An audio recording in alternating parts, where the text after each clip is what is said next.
இயேசு கிறிஸ்துவின் மூலமாக தமிழத்தில் உண்மையாய் மனம் திரும்புகிற யாவருக்கும் அருளப்படுகிற கிருபை நிறைந்த தேவ வசனத்தை கேளுங்கள். வருத்தப்பட்டு பாரம் சுமக்கிறவர்களே, நீங்கள் எல்லாரும் என்னிடத்தில் வாருங்கள், நான் உங்களுக்கு இளைப்பாறுதல் தருவேன். தேவன் தம்முடைய ஒரே பேரான குமாரனை விசுவாசிக்கிறவன் எவனோ அவன் கெட்டுப்போகாமல் நித்திய ஜீவனை அடையும்படிக்கு அவரை தந்தருளி இவ்வளவாய் உலகத்தில் அன்பு கூர்ந்தார். பாவிகளை ரட்சிக்க கிறிஸ்து இயேசு உலகத்தில் வந்தார் என்கிற வார்த்தை உண்மையும் எல்லா அங்கீகரிப்புக்கும் பாத்திரமுமானது. ஒருவன் பாவம் செய்வானால் நீதிபரராயிருக்கிற இயேசு கிறிஸ்து நமக்காக பிதாவினிடத்தில் பரிந்து பேசுகிறவராயிருக்கிறார். நம்முடைய பாவங்களை நிவர்த்தி செய்கிற கிருபாதார பலி அவரே. நம்முடைய பரம பிதாவாகிய சர்வவல்லமை கடவுள் உத்தம மனஸ்தாபத்தோடும் உண்மையான விசுவாசத்தோடும் தமிழத்துக்கு மனம் திரும்பி தங்கள் சகோதர சகோதரின் குற்றங்களை மன்னிக்கிற யாவருக்கும் பாவ மன்னிப்பு அருளிச் செய்வோம் என்று மிகுந்த இரக்கமாய் வாக்குத்தத்தம் செய்திருக்கிறார். அவர் நம்முடைய கர்த்தராகிய இயேசு கிறிஸ்து நிமித்தம் உங்களுக்கு இறங்கி உங்கள் பாவங்கள் எல்லாவற்றையும் மன்னித்து விடுதலையாக்கி சகல நன்மையிலும் உங்களை உறுதிப்படுத்தி நிலைநிறுத்தி நித்திய ஜீவக்கரையில் உங்களை சேர்ப்பாராக.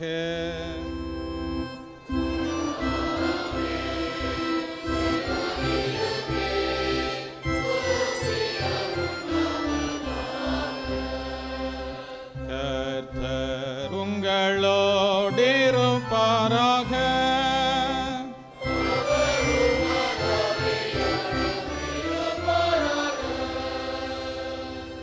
ஜபம் பண்ண கடவோம். சர்வ வல்ல கடவுளே, சகல நல் ஈவுகளையும் அருளுகிறவரே, திருச்சபையில் பல்வேறான பணிவிடைகளை ஒரே ஆவியானவரால் ஏற்படுத்தியிருக்கிறீரே. உதவி குருக்களாகும்படி இப்பொழுது அழைக்கப்பட்டிருக்கும் உமது ஊழியக்காரராகியவர்களை இரக்கமாய் கண்ணோக்கி பாரும். உமது சுவிசேஷ சத்தியத்தால் இவர்களை பூரணப்படுத்தி குற்றமற்ற நடக்கையால் இவர்களை அலங்கரித்தருளும். பிரசுத்தாவியின் வல்லமையால் இவர்களை நிரப்பியருளும். உமது நாமத்துக்கு மகிமை உண்டாகவும் திருச்சபை ஊன்ற கட்டப்படவும் இவர்கள் தங்கள் வார்த்தையினாலும் நல்ல முன்மாதிரியினாலும் உண்மையோடும் மகிழ்ச்சியோடும் பணிவிடை செய்ய அனுகிரகித்தருளும். உமோடும் பிரசுத்தாவியோடும் சதாகாலம் ஜீவித்தரசாளுகிற இரட்சகர் இயேசு கிறிஸ்துவின் புண்ணியங்களின் நிமித்தம் உம்மை வேண்டிக் கொள்கிறோம்.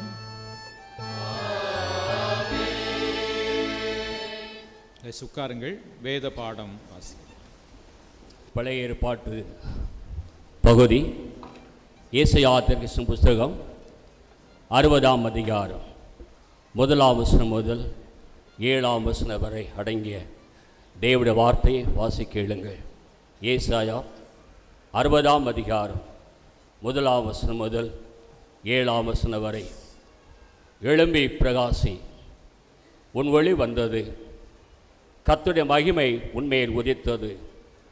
இதோ இருள் பூமியையும் காரிருள் ஜனங்களையும் ஓடும், ஆனாலும் உன்மேல் கர்த்தர் உதிப்பார், அவருடைய மகிமை உன்மேல் காணப்படும். உன் வெளிச்சனிடத்துக்கு ஜாதிகளும் உதிக்கிற உன் ஒளியினிடத்துக்கு ராஜாக்களும் நடந்து வருவார்கள். சுற்றிலும் உன் கண்களை ஏறெடுத்து பார், அவர்கள் எல்லாரும் ஏகமாய் கூடி உன்னிடத்துக்கு வருகிறார்கள். உன் குமாரர் தூரத்தில் இருந்து வந்து உன் குமாரத்திகள் உன் பக்கத்திலே வளர்க்கப்படுவார்கள். அப்பொழுது நீ அதை கண்டு ஓடி வருவாய். உன் இருதயம் அதிசயப்பட்டு பூரிக்கும்.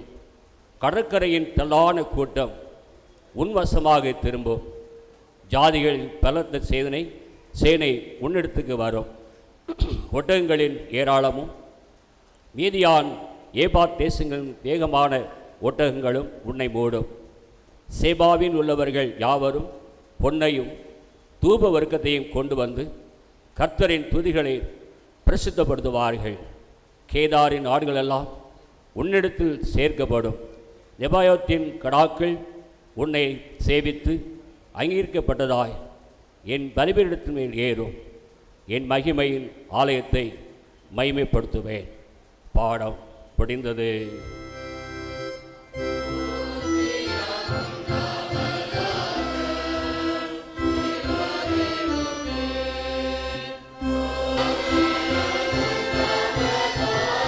அப்போஸ்தலனாகிய பவுல் கொரிந்தியருக்கு எழுதின 2ஆம் நிருபம் 4ஆம் அதிகாரம் 1ஆம் வசனம் தொடங்கிய தேவனுடைய வார்த்தையை கேளுங்கள். 2 கொரிந்தியர் 4:1. இப்படிப்பட்ட ஊழியத்தை உடவுகளாகிய நாங்கள் இரக்கம் பெற்றிருப்பதால் சோர்ந்து போகிறதில்லை. வெட்கமான அந்தரங்க காரியங்களை நாங்கள் வெறுத்து தந்திரமாய் நடவாமலும் தேவ வசனத்தை புரட்டாமலும் சத்தியத்தை வெளிப்படுத்துகிறதினாலே தேவருக்கு முன்பாக எல்லா மனுஷனுடைய மனசாட்சிக்கும் எங்களை உத்தமர் என்று விளங்க பண்ணுகிறோம். எங்கள் சுவிசேஷம் மறைபொருளாயிருந்தால் கெட்டு போகிறவர்களுக்கு அது மறைபொருளாயிருக்கும். தேவனுடைய சாயலாயிருக்கிற கிறிஸ்துவின் மகிமையான சுவிசேஷத்தின் ஒளி அவிசுவாசிகளாகிய அவர்களுக்கு பிரகாசமாயிராதபடிக்கு இப்பிரபஞ்சத்தின் தேவனானவன் அவருடைய மனதை உண்டாக்கினான். நாங்கள் எங்களையே பிரசங்கியாமல் கிறிஸ்து இயேசுவை கர்த்தரென்றும் எங்களையோ இயேசுவின் நிமித்தம் உங்கள் ஊழியக்காரர் என்றும் பிரசங்கிக்கிறோம். இருளிலிருந்து வெளிச்சத்தை பிரகாசிக்க சொன்ன தேவன் இயேசு கிறிஸ்துவின் முகத்திலுள்ள தமது மகிமையின் அறிவாகிய ஒளியை தோன்ற பண்ண பொருட்டாக எங்கள் இருதயங்களிலே பிரகாசித்தார். இந்த மகத்துவமுள்ள வல்லமை எங்களால் உண்டாயிராமல் தேவனால் உண்டாயிருக்கிறது என்று விளங்கும்படி இந்த பொக்கிஷத்தை மண்பாண்டங்களில் பெற்றிருக்கிறோம். நாங்கள் எப்பக்கத்திலும் நெருக்கப்பட்டோம், ஒடுங்கி போகிறதில்லை. கலக்கமடைந்தோம், மனம் முறிவடைவதில்லை. துன்பப்படுத்தப்பட்டோம், கைவிடப்படுகிறதில்லை. கீழே தள்ளப்பட்டோம், மடிந்து போகிறதில்லை. கர்த்தராகிய இயேசுவினுடைய ஜீவனும் எங்கள் சரீரத்திலே விளங்கும்படிக்கு இயேசுவின் மரணத்தை எப்பொழுதும் எங்கள் சரீரத்தில் சுமந்து திரிகிறோம் என்பது பாடம் முடிந்தது.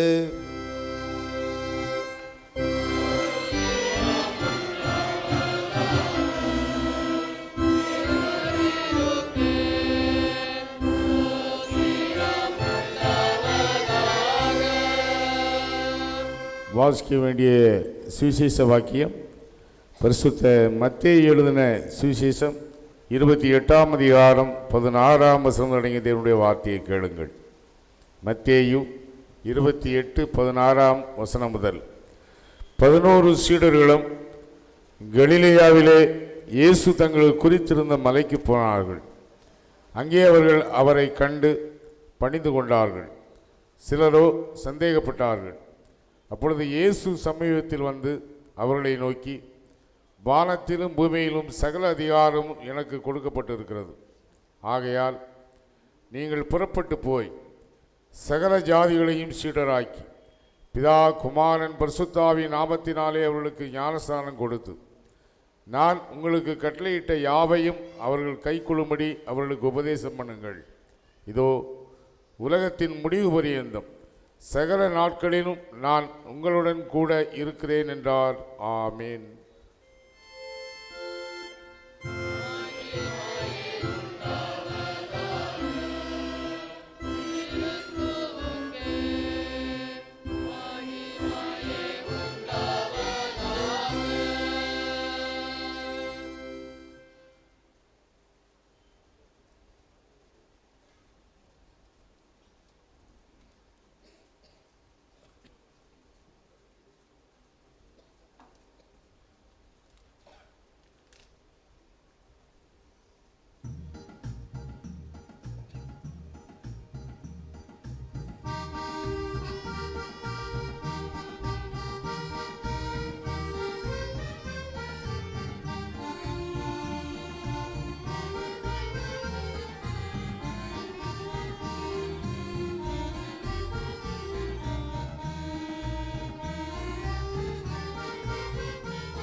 பிதா குமாரன் பரிசுத்த ஆவி நாமத்தினாலே உட்காருங்கள்.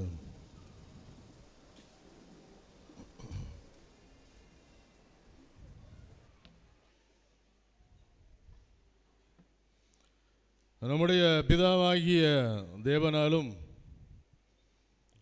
கர்த்தராகிய இயேசு கிறிஸ்துவினாலும் உங்களுக்கு கிருபையும் சமாதானமும் உண்டாவதாக. கர்த்தருடைய பெரிதான கிருபையினாலே கடந்த 8 மாதங்களை நாம் நிறைவு செய்து 9வது மாதத்துக்குள் நாம் பிரவேசித்திருக்கிறோம். இந்த மாதத்தின் துவக்கத்தில் கர்த்தர் நமக்கு இப்பேற்பட்ட ஒரு ஆராதனையை அவர் அமைத்து தந்தமைக்காக நாம் ஆண்டவரை நாம் ஸ்தோத்தரிப்போமாக. கடந்த 4 ஆண்டு காலமாக நமக்கு பேராயர் இல்லாத ஒரு நிலையை நாம் அறிவோம். ஒரு வெற்றிடம் காணப்பட்டது. இனி ஆண்டவர் நமக்கு ஒரு பேராயரை நமக்கு தந்திருக்கிறார். பேராயருக்காக நாம் ஆண்டவரை ஸ்தோத்தரிப்போம். இந்த நாளிலே அவர்களை கொண்டு கர்த்தர் 13 ஊழியரை அபிஷேகம் செய்ய இருக்கிறார். தூய ஆவியானவர் வல்லமையாய் நம்முடைய பேராயரை பயன்படுத்த நாம் யாவரும் அவர்களுக்காக ஜெபிக்க நாம் கடமைப்பட்டவர்களாக இருக்கிறோம். இந்த நாளிலே 13 பேர் கிறிஸ்துவின் ஊழியக்காரர்களாக அபிஷேகம் பண்ணப்பட இருக்கிறார்கள். பற்பல சிகரங்களில் பணியாற்ற இருக்கிறார்கள். 13 பேரையும் திருச்சபையின் சார்பிலே வாழ்த்துகிறேன். கர்த்தர் அவர்களையும் அவருடைய குடும்பத்தையும் ஊழியங்களையும் அபரிதமாய் பற்பல சிகரங்களில் ஆசீர்வாதமாய் பயன்படுத்துவாராக. ஆண்டவராய் கர்த்தர் நம்மை இந்த உலகத்தில் படைத்து நம்மை அவர் பயன்படுத்தி கொண்டு வருகிறார். நம்மை பாதுகாத்து கொண்டு வருகிறார். நாம் ஆராதிக்கிற ஆண்டவர் சர்வ வல்லமையை உள்ளவர். சர்வ வல்லமை உள்ள ஆண்டவர் இந்த உலகத்தை படைத்தவர். சந்திரனை சூரியனை படைத்தவர், நட்சத்திரங்களை படைத்தவர். அத்தனை சர்வ வல்லமை நிறைந்த ஆண்டவர். பழைய ஏற்பாட்டு காலத்தில் செங்கடலை 2ஆய் பிரித்தவர். இஸ்ரவேல் ஜனங்களை அந்த சிவந்த சமுத்திரத்தில் 8ஆம் தரையிலே நடத்தி சென்றவர். அப்பேற்பட்ட வல்லமையான ஆண்டவரை நாம் ஆராதிக்கிறோம். அந்த வல்லமையான ஆண்டவர் புதிய ஏற்பாட்டிலே பல அதிசயங்களை செய்தவராக நாம் காண்கிறோம். கானாவூர் கல்யாண வீட்டிலே அவர்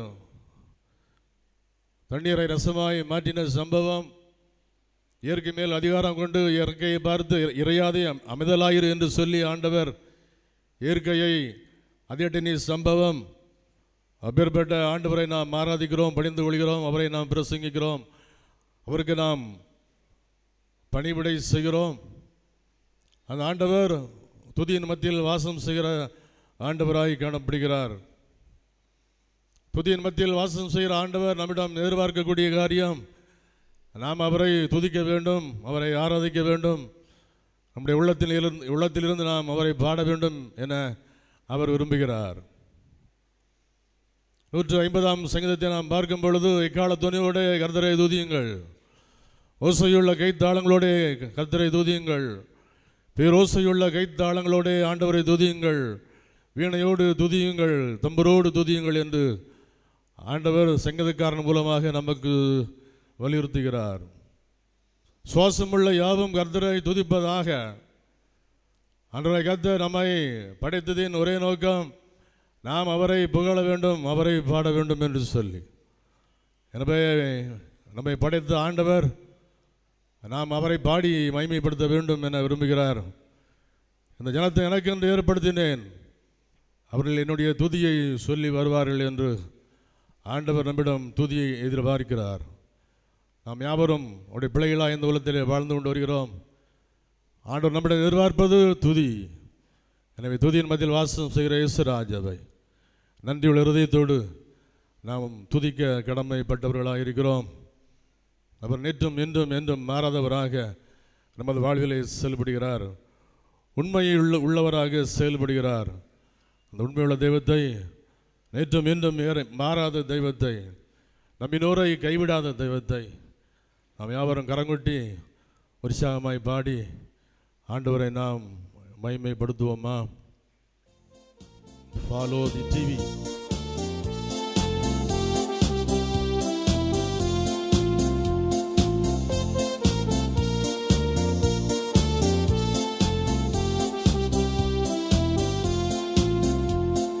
நேற்றும் இன்றும் நாளை என்றும் மாறிடாதவர், நம்பினோரே என்றும் அவர் கைவிடாதவர். நேற்றும் இன்றும் நாளை என்றும் மாறிடாதவர், நம்பினோரை என்றும் அவர் கைவிடாதவர்.